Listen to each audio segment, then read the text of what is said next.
आखिर माँ पार्वती द्वारा शिव जी को निगलने की संपूर्ण कथा पौराणिक रहस्य कथा है। यह कथा अत्यंत रहस्यमय और अद्भुत है, जो भगवान शिव और माता पार्वती के बीच दिव्य संबंध और शक्ति और भक्ति की गहराई को प्रकट करती है। आइए जानते हैं, आखिर क्यों माता पार्वती ने स्वयं भगवान शिव को निगल लिया था। एक समय कैलाश पर्वत पर भगवान शिव और माता पार्वती निवास कर रहे थे। देवी पार्वती ने एक बार भगवान शिव से कहा, प्रभु आप सदा समाधि में लीन रहते हैं, अपने शरीर की चिंता नहीं करते। मैं चाहती हूँ कि आप मुझे अपनी शक्ति का वास्तविक रूप दिखाएं। भगवान शिव मुस्कुराए और बोले, देवी मेरा वास्तविक रूप देखने और धारण करने की सामर्थ्य केवल आदि शक्ति के पास है। यदि तुम देखोगी तो उसे सहन नहीं कर पाओगी।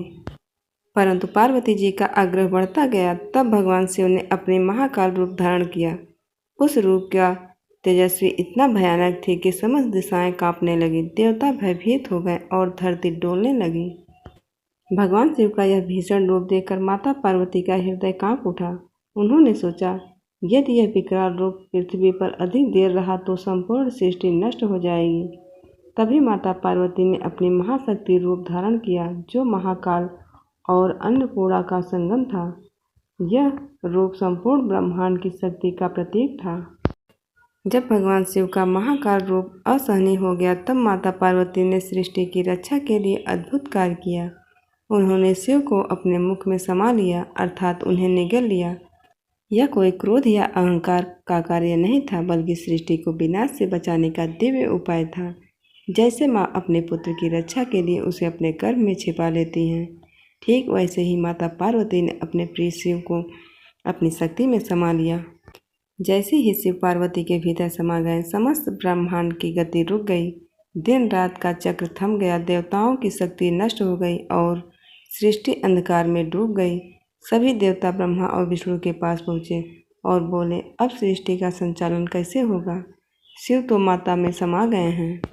ब्रह्मा जी और विष्णु जी माता पार्वती के समक्ष उपस्थित हुए और विनम्र होकर बोले, हे जगदम्बे, आप स्वयं ब्रह्मांड की जननी हैं। यदि शिव आपके भीतर रहेंगे तो सृष्टि का संतुलन नष्ट हो जाएगा। कृपया कर उन्हें पुनः प्रकट करें। माता पार्वती मुस्कुराई और बोली, मैंने शिव को इसलिए निगल लिया था ताकि उनके महाकाल रूप की अग्नि सृष्टि को न जलाए। जब सब स्थिर हो जाए तब वे पुनः प्रकट होंगे। कुछ समय बाद माता पार्वती ने ध्यान लगाया और अपने शरीर से शिव को पुनः प्रकट किया। वह शिव अब शांत, सौम्य और सृष्टि रक्षक रूप में थे। उन्होंने पार्वती को प्रणाम कर कहा, देवी तुम ही मेरी शक्ति हो, तुम्हारे बिना मैं शून्य हूँ। माता ने कहा, प्रभु मैं आपकी शक्ति हूँ और आप मेरे शिव। जब आप विकराल होते हैं तो मुझे आपको संतुलन करना पड़ता है। यही सृष्टि का नियम है। शिव बिना शक्ति शून्य है और शक्ति बिना शिव निष्प्राण। इस कथा का मुख्य संदेश है कि शिव और शक्ति अलग नहीं है। शिव चेतन है और शक्ति संचालन। दोनों का एकत्व ही सृष्टि को चलाता है।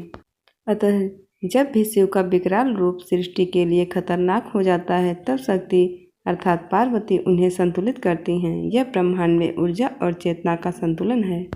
इस प्रकार माँ पार्वती ने भगवान शिव को निगल लिया था ताकि सृष्टि को उनके महाकाल रूप के विनाश से बचाया जा सके। यह घटना दर्शाती है कि शक्ति ही शिव को संचालित करती है और शिव बिना शक्ति अधूरी है। अतः शक्ति के बिना शिव एक मृत समान है और शक्ति के साथ ही वे सृष्टि के स्वामी बनते हैं।